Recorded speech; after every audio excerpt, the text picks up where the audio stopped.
Steve Chiatakis at KCRW, Santa Monica, Los Angeles. This is Michelle Luxton from KCLU, NPR for the California Coast. This is Deb Welch from KPBS in San Diego. California Public Radio Day, coming soon to a station near you. Go to kpbs.org and support your public media station.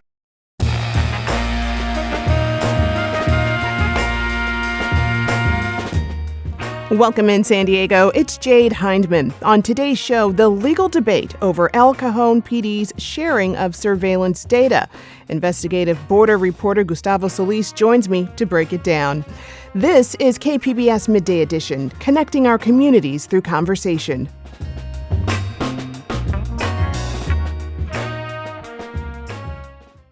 California's sanctuary law prohibits police departments from sharing license plate reader data, unless it's with another public agency. But how you define public agency is up for debate in El Cajon. While the El Cajon Police Department continues to share data with outside agencies, California's Attorney General says agencies that share license plate reader data with out-of-state and federal law enforcement agencies may be violating the law. Here to break it down for us is KPBS investigative border reporter Gustavo Solis. Gustavo, welcome.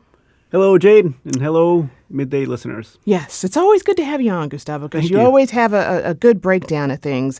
So first, in order to understand what's happening now, we got to understand Senate Bill 34. So what does that law say? SB 34, it was passed 2016, went into effect around 2017, first Trump administration. And it's not technically one of the sanctuary bills. It aimed to control and regulate this new technology, automated license plate readers. It tells agencies how long they can store the data for, who they can share it for, what kind of reasons they can use this data for. And it was really just regulating new technology. Well, okay, so remind us what automated license plate reader or ALPR surveillance is and how it works. So there's two aspects of it. One, cameras. There are street cameras that capture every single vehicle that drives by them, right? So if there's a camera on a street corner, every time a car drives, it takes a picture. It records, obviously, the license, the make, model, color, direction, and the time of day. And it takes all of that data from all of those cameras and stores them in databases. It allows police officers, so for example, in Chula Vista, they have 150 cameras constantly taking pictures of every single vehicle that drives by them. So if you think about it, they collect these mass amounts of data, and police officers can use that data to say, look, my black Toyota Corolla got stolen. They look it up and see if it got picked up by any of those cameras. That's essentially kind of how they work. But they collect millions and millions of data points throughout the course of months. Wow, really watching everybody. Yeah, I mean, they have some in front of malls. Every person going in and out, you're getting surveilled every time you're coming in and out. And they are, so the stated reason, right, is for public safety, stolen cars, missing people, Amber Alert type things, which I think most of us would agree that's a good thing. But then this overreach of surveillance, why are we, this is the land of the free, home of the brave. Why am I getting surveilled when I'm just going around my daily life? That's kind of the conversation around ALPR technology. Yeah. Okay, well, at the center of this debate in El Cajon is the definition of the term public agency. Is that right? Mm-hmm. Okay, so give us the breakdown there. Yeah, so we talked a little bit about SB 34, right? It limits who you can share ALPR data with as public agencies.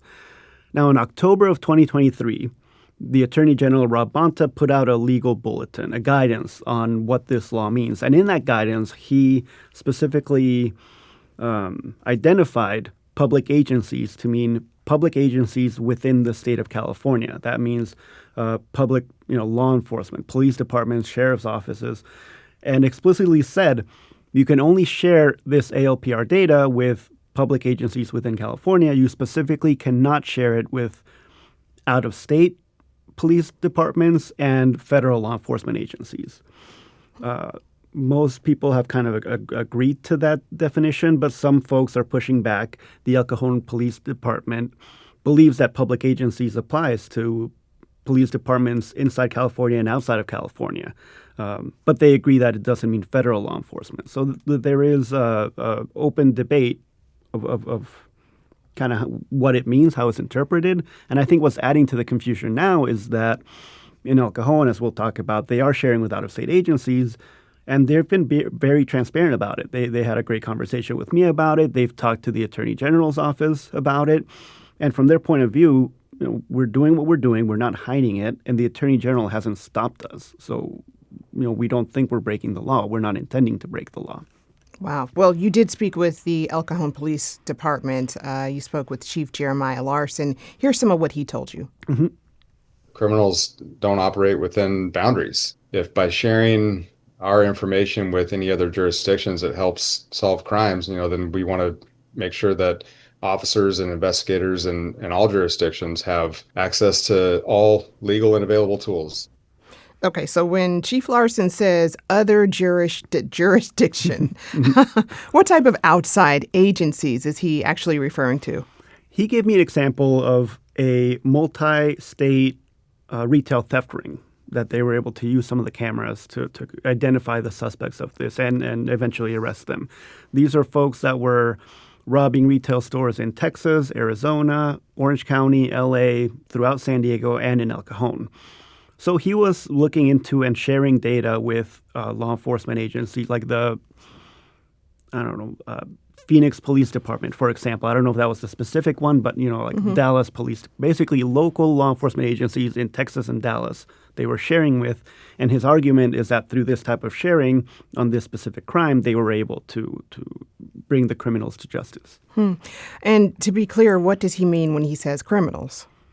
Well, he says people who violate the local and state law, right? He specifically no immigration, no federal immigration crimes, right? He is saying people, like I've mentioned before, suspected of stealing cars, abduction, violent theft. He said they were able to use some cameras to identify the suspect in a double homicide last Halloween, that type of crime. And El Cajon, as all police departments in the state do because of a separate law, they explicitly prohibit anyone from using their ALPR systems from doing what they call immigration-related searches. Mm-hmm. And so then back to this debate around SB 34, what does communication then between Bonta's office and the El Cajon Police Department look like now? Well, we don't know we know some of what it looks like. We know that in August of 2 years ago, August of last year, the Attorney General's office sent El Cajon Police Department a letter saying, hey, we want to talk with you. We want to make sure you're in compliance and see whether or not you're sharing with out-of-state agencies. That's the only part of the conversation that's been made public, that letter. I should note that, and when I reported it earlier this year, San Diego Police Department was sharing ALPR data with out-of-state agencies and with Immigration and Customs Enforcement. The Attorney General sent them almost the same identical letter, and they now stopped sharing with anyone out of state and anyone in the federal level. What Chief Larson told me, and to his credit, he's been very transparent about this. He granted me an interview and has been very open to talk about this. And he said he's had multiple conversations with officials at the AG's office over the phone. He said they've been very cordial. He says that he's made his position clear, and there hasn't been follow-up enforcement.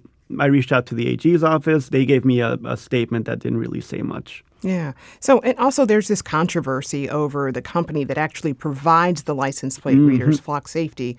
So what's their relationship with ICE? Well, it's a very long and very lucrative relationship with ICE, in which ICE pays Flock to have access to this mass system, right? Especially now in the context of the Trump administration and aggressive immigration enforcement, quotas of trying to arrest 3,000 people every day. We know through records requests in other states, for example, in Texas, local sheriff's departments there are sharing their data with ICE. And you can see it on their searches. ICE is searching a white Toyota truck for immigration, right? We've also seen that the federal government has been deputizing local police departments to enforce federal immigration law. That can't happen in California. It's illegal.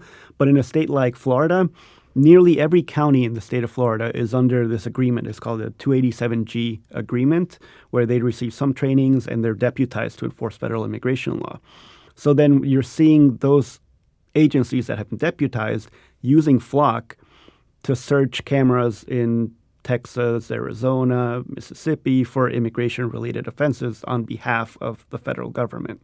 And that's where a lot of the controversy is coming from. I mean, I've seen videos. Washington Examiner actually did a ride-along with folks in Florida where local police will pull somebody over for a traffic violation, tinted windows, ask for their ID. Their ID is out of state or looks fake, and then ICE will be right there behind them, ready to enforce immigration laws. That's the kind of thing, it can't happen in California. It cannot happen in California because of the sanctuary laws, but that's how we're seeing it play out in other states. All right. But then to what extent does the San Diego County Sheriff's Office help with immigration? Through ALPRs or just in general? Just in general. I would say the San Diego County Sheriff's Office, through their capacity as being jailers, that's where the transfers happen. So sometimes there are carve-outs in state sanctuary laws here in California that if you are convicted of certain crimes and you are in state prison, they can transfer you to ICE if ICE requests it. And then obviously if somebody is incarcerated in the state prison system or even just in a local jail, ICE can produce a federal warrant. And when ICE produces a federal warrant, there's nothing local authorities can do to circumvent that. The laws, the state sanctuary laws, they shield this practice of ICE would just ask jails for a lot of people without producing a warrant, without producing evidence, without really checking into the background of that person. So the state laws limit that kind of mass transfer of people, but it does happen in limited cases when people, like I said, are convicted of certain crimes. Yeah. Okay. Well, before we have to wrap up here, I do want to talk a bit about immigration enforcement in El Cajon in general, because there's a bit of a discord here between its city council and residents over immigration. So tell me a bit about that before we go.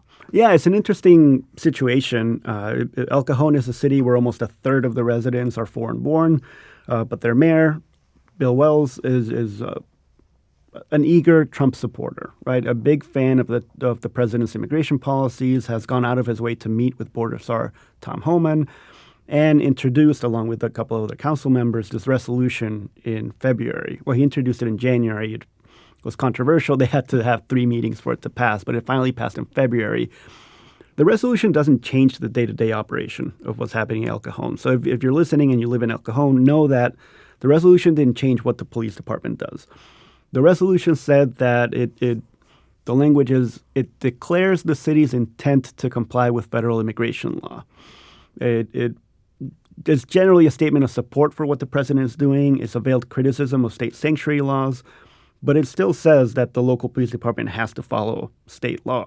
So in El Cajon, even though this passed, the El Cajon Police Department cannot stop you for immigration. They don't want to. They can't ask you for your immigration status. They can't hand you over to ICE willy-nilly. But even though it didn't change anything materially on the ground, it did create this atmosphere in El Cajon where, well, our government is supporting what the president is doing. I don't feel safe. I mean, the police department acknowledged that the trust between police and community has been severed because of these types of resolutions. So, yeah, it has created a lot of tension in that city. Yeah, still so much to dig into with this, but we'll have to leave it there for today. And, of course, we'll continue to follow your reporting. I've been speaking with Gustavo Solis, KPBS investigative border reporter. Gustavo, as always, thank you. Yeah, thank you. Appreciate it.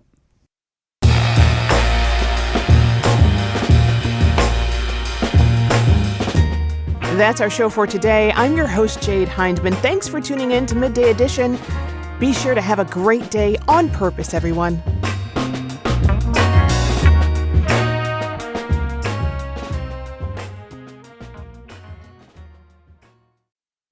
Stay connected to the world around you. KPBS brings you trusted news, compelling stories, and in-depth reporting every day. Wherever life takes you, KPBS is here. On the radio, online, and on the go. Discover more at kpbs.org.